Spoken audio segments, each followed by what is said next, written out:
You think? Alright. The green light's on. Yeah, Just no, the green light is on. Good? Yeah. Okay, 12 seconds. Good. Okay. Gotta cut this out now. Yeah, I'll figure it out. Okay. Hi, everybody. Welcome to group this week.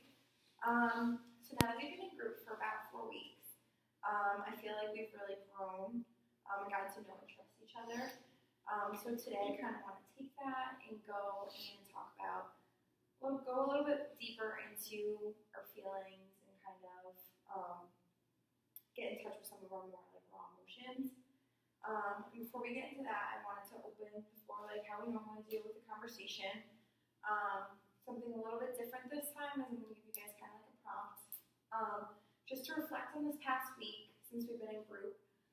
If you could think about any instances or a situation that made you feel very strongly, whether it was good, bad, if you were angry or sad, whatever it is, just take a minute to think about that, and we're going to talk about, kind of like your emotions behind that and what you really felt.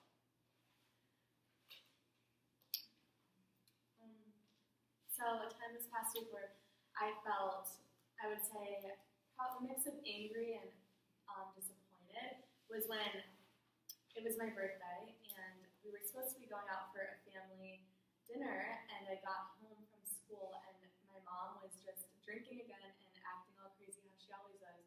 So the plans were canceled. We weren't able to go out for my birthday, and so it made me angry. But then I was more disappointed because I thought that she would realize that this is an important day for me. So I don't know. I just felt like she didn't care about my feelings. Okay. Yeah. All right.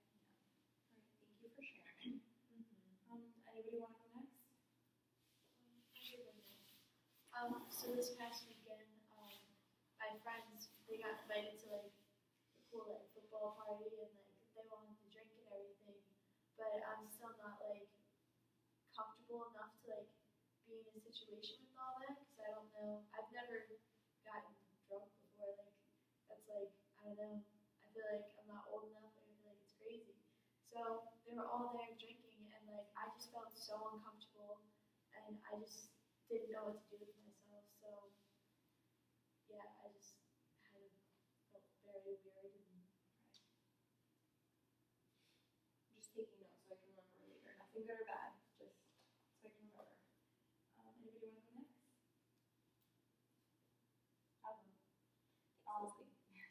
This past weekend, my brother came home at like 1 a.m. really drunk, and my parents were like really worried about him. And when he like came home, he was just like fighting with my parents. But then like he kind of like gave up, so he just went to his room. But then like my parents didn't want to drop it, so they were like arguing with him, and I was just trying to sleep, because I was tired. And like all I heard was like yelling back and forth, and it was kind of scary, like I didn't know what to do. So I kind of just like stayed in my room and like closed the door, just waited for it to die down. I can like completely relate with you because like I guess this could be my answer to your question. I came home the other night and like I literally witnessed my brother taking like a bunch of pills. So like I said in our earlier session before, like I really wanted to like have the courage to go up to him and tell him like I wish he would stop taking these pills and how it's tearing apart our family. And my brother's never really been mean to me, but we've also never been really like close. And my brother just kind of lashed out on me. He just started yelling at me, and that in itself kind of like made me really upset and like even made me question like, do I mean anything to him? So like then I just like went to my mom because I didn't even know what else to do. Like after my brother like was yelling at me, and like he's older than me, so it's scary. And my mom like didn't know what to do, so she just went up to my brother's room and started yelling at him for yelling at me. Then I was just like kind of in the middle, and like my brother was really high from these pills, and he's completely not himself anymore. I don't know, he's like a whole new person because of these drugs. And they just started arguing back and forth, and it just made me really like I was more mad by the end that like questioning like why is this happening, like why is this my life, like why is this going on. But then like in the moment I was just like said, I felt bad for getting my brother in trouble for my mom, but then again, I felt like it's okay because he was literally yelling at me, you know? Like, it's just like, it was a lot to deal with because it kind of just like emotionally like tore me apart to see like my family crumbling in front of me, you know what I mean? But I mean, it's resolved now. They just kind of yelled it out, but he never apologized or anything. I just kind of have been ignoring him. Just our rooms are across from each other. I just kind of like turn when I pass it because I don't like want to look at him really because I'm still really mad and upset about the whole thing. So like it's something I'm trying to deal with now, and I feel like talking to you guys like is making it better, you know. Thank you for sharing. I know it's hard. Sam or Eugenia, you guys can go.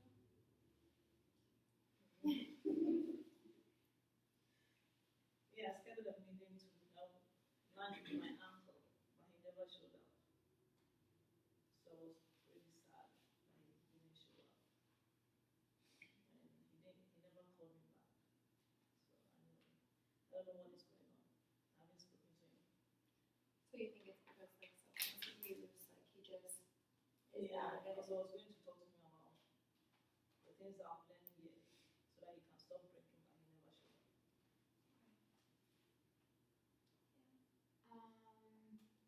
So, for a while, my dad wasn't drinking, so things have been going pretty well. But the other week, I had to stop over at my dad's really quick just to get something from there.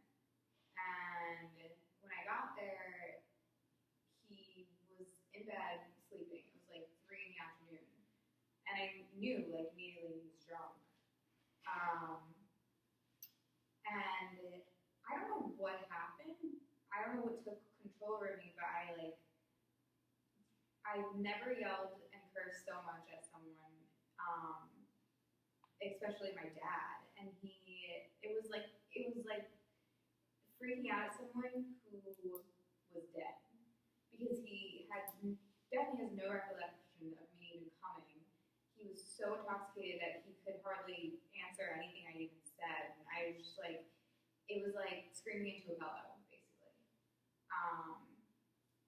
So I guess it kind of helped, but now he's drinking again, so that doesn't help. Okay. So I just want to take the time to thank you guys all for sharing. That really means a lot, and it just shows kind of how much progress we've made as a group so far. With you guys being so open, we've come a long way from when we first got here 4 weeks ago. You guys are all, you know each other now, and you can trust each other. So I kind of just wanted to go over what we've covered so far before we get into tonight's focus. We've covered coping skills, how to deal with things at home. You know that you can always go for a walk, take a deep breath, a hot shower, whatever you feel like works best for you. We've boosted our self-concept. We talked about, stuff that makes you feel better, or, doesn't make you feel so down about this whole situation, about something that you can't control. So I'd say as a whole right now, we're really on track for where we need to be. We've made a lot of progress. We still have a little bit to go. So now that we've done all that, it brings me to tonight's focus, which I want to talk about how our actions, behaviors, and emotions, and our loved ones' actions, behaviors, and emotions kind of all affect us. And the way that I'm going to do that is use REBT therapy, which is rational emotive behavioral therapy. So, like I asked you guys to talk about, was an event that happened this week. So we call that the activating event. It makes you feel some type of way, very strongly emotionally, and leads you to a certain belief. So for example, like over this past week, for me, I had an activating event with my son who takes pills.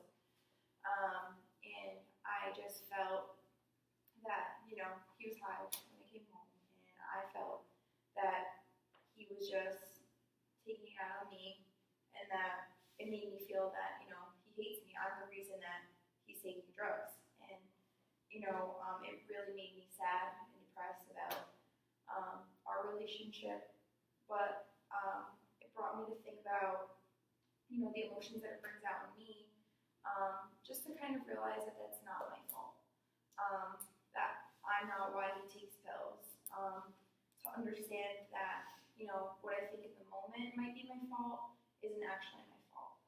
So, like the actions of your loved ones aren't really why they do what they do because of you. So like in kind of you were talking about how your mom missed your birthday, that probably makes you feel like you're not loved.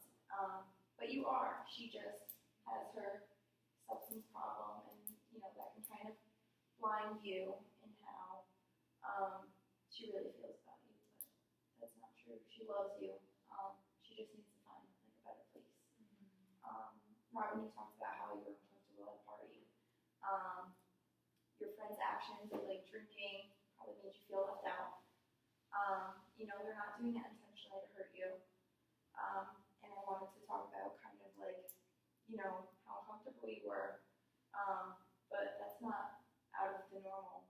That's normal to feel that way, that, that they're kind of doing something that you don't want to do, and that's okay. You don't have to do that. Carly talked about how your brother was taking pills, and it led to this whole big argument, and that it made you really upset and made you think that if you need anything, it's your brother. Of course he loves you. He's not taking these pills to hurt you in any way. We might not know the exact reason why, but it's not because of you, and you do need something. So I just kind of wanted to reassure you of that. Sandy talked about how angry you were at your dad.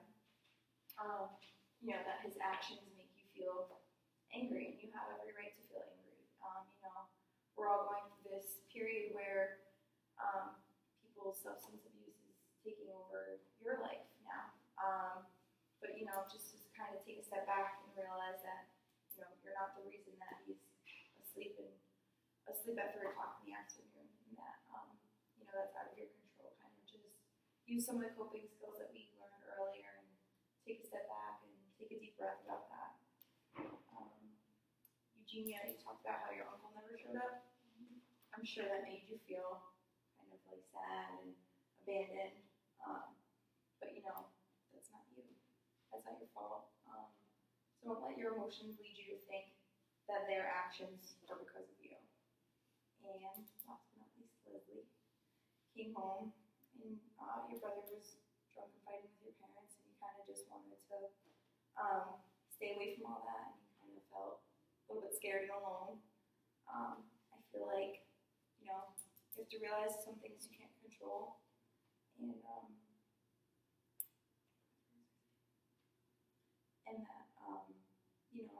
with him being drunk, it's not something that you can control. So, even though you were trying to drink at the time, it's something that you can't always control. So don't let him think that. Don't think that because of his actions that you have to feel scared and alone. So I kind of wanted to talk about all together, how you feel about like using this method, kind of taking a step back and thinking about your emotions and how this really isn't your fault.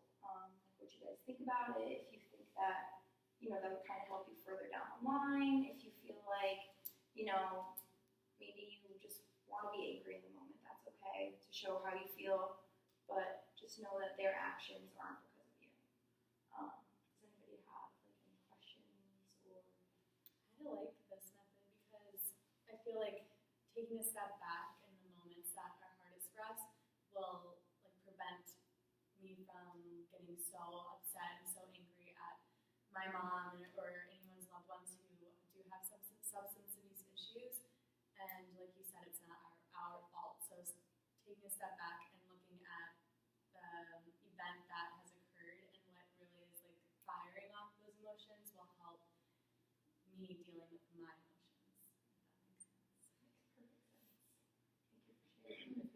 feel like when you, like, I don't know, I just kind of felt better when you said it is okay to be angry, because when I was really mad, I was just like, is this okay? Like, should I even be mad?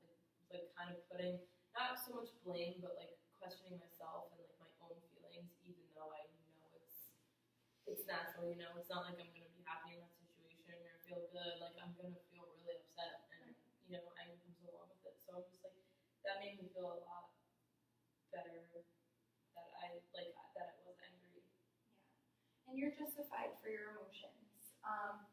You know, I'm not saying that you guys are wrong in your emotions at all, but I just want you to know that it's okay to feel like that, but don't let it get to you and feel like you're the cause of their problems or the cause of the situation at that moment in time. Does anybody else have anything to add? I feel like this could have helped if this was taught last week, because I didn't control myself at all when I did what I did. And I feel like looking back at it, I probably shouldn't have done that, other than the fact that he doesn't even remember. But I could have handled that a lot better and not cursed as much as I did. Yeah, because it's kind of hard to keep in mind that, you know, their direct actions aren't against you. So I apologize for not getting to it sooner. But as a group, hopefully we can maybe pick up the pace and try to figure out kind of what works best for everybody and learning more methods like that a little bit sooner. As we get further into this group, we'll be picking up on a lot more methods and doing it a lot faster because now we know each other, we trust each other. We can do things a lot more efficiently than our first few sessions. Does anybody else have anything to add before we close our session? I feel like this method helps me realize that I really wasn't an outsider. I just at that moment felt like one because everyone's drinking. I'm the only one without a drink in my hand. But if I took a step back to look, was anyone really noticing me or anything like that?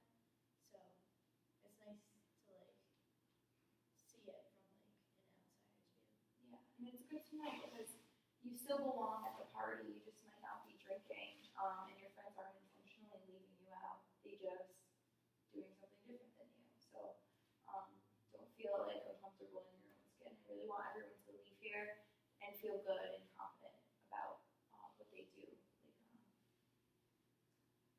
All right, that is all I have, and I have no idea how long it took. So I would just like to close tonight by saying thank you for coming and cooperating and getting us this far where we are. We only have a few more steps, a couple more sessions, so hang in there and just continue to be you. You guys are doing great.